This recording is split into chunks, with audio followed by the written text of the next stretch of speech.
Hi friends, ഇന്ന് ഞാൻ നിങ്ങൾക്ക് ജപ്പാനിലെ വൈൻ സ്റ്റാളുകളും പിന്നെ മദ്യക്കുപ്പികളൊക്കെ വെക്കുന്ന ഒരു ഇതാണ് കാണിക്കുന്നത്. ജപ്പാനിൽ സാധാരണ ലോക്കലായിട്ടുള്ള നമ്മൾ സാധാരണ പെട്ടിക്കട എന്നൊക്കെ പറയത്തില്ല, അതുപോലെ ഇവിടുത്തെ ലോക്കൽ ഷോപ്പുകളിൽ പോലും സാധാരണക്കാർ മറ്റ് സാധനങ്ങൾ വാങ്ങുന്നതിൻ്റെ കൂട്ടത്തിൽ നമുക്ക് എന്തെങ്കിലും മദ്യം വാങ്ങാം.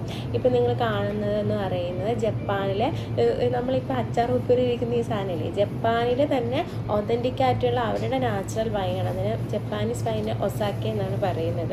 പിന്നെ കുറേ തരത്തിലാണ് അവരുടെ കുറേ മദ്യക്കുപ്പികളൊക്കെ ഇങ്ങനെ അടുക്കി വെച്ചിട്ടുണ്ട്. പിന്നെ കുറേ ബ്രാൻഡായിട്ടുള്ള കുറച്ച് ഹൈ ക്ലാസ് ആണെന്ന് തോന്നുന്നത്. പക്ഷേ ഇതിനെല്ലാത്തിനും ഭയങ്കര വിലക്കുറവാണ് കേട്ടോ. നമ്മുടെ നാട്ടിൽ 300-400 ആ റേഞ്ചൊക്കെയാണ് ഇതിനകത്ത് വരുന്നത്. ഞാൻ നിങ്ങൾക്ക് തൊട്ടടുത്ത് കാണിച്ചു തരുന്നത് ഇതിൻ്റെ അടുത്ത് തന്നെ ഞാൻ പറഞ്ഞില്ലേ, സാധാരണ ഒരു കോമ്പിഡിറ്റി വാങ്ങുന്ന പോലെ തൊട്ടടുത്ത് ഇവിടെ എന്ത് വെച്ചിട്ടുണ്ട്, കേക്കുകൾ വെച്ചിട്ടുണ്ട്, കാപ്പിപ്പൊടികൾ വെച്ചിട്ടുണ്ട്, തൊട്ടടുത്ത് തന്നെ ഐസ്ക്രീമൊക്കെ വെച്ചിട്ടുണ്ട്.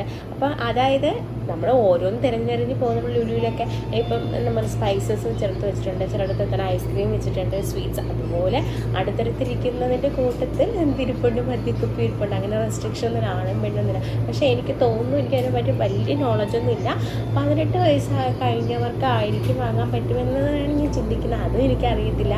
ഞാനിത് ഈ ഒരു ഷോപ്പിങ്ങിനായിട്ട് നോർമലി കയറുന്നതിൻ്റെ കൂടുതൽ കാണുന്നത് നിങ്ങളിപ്പോൾ കണ്ടോ, ഇതൊക്കെ കുറേ ഐറ്റംസ്, ഐസ്ക്രീം, ഐസ് വെച്ചിട്ടുണ്ട്. അതിൻ്റെ കൂട്ടത്തിൽ എന്ത് വെച്ചിട്ടുണ്ട്, നമ്മുടെ മദ്യക്കപ്പുകൾ വെച്ചിട്ടുണ്ടെന്ന് മാത്രം.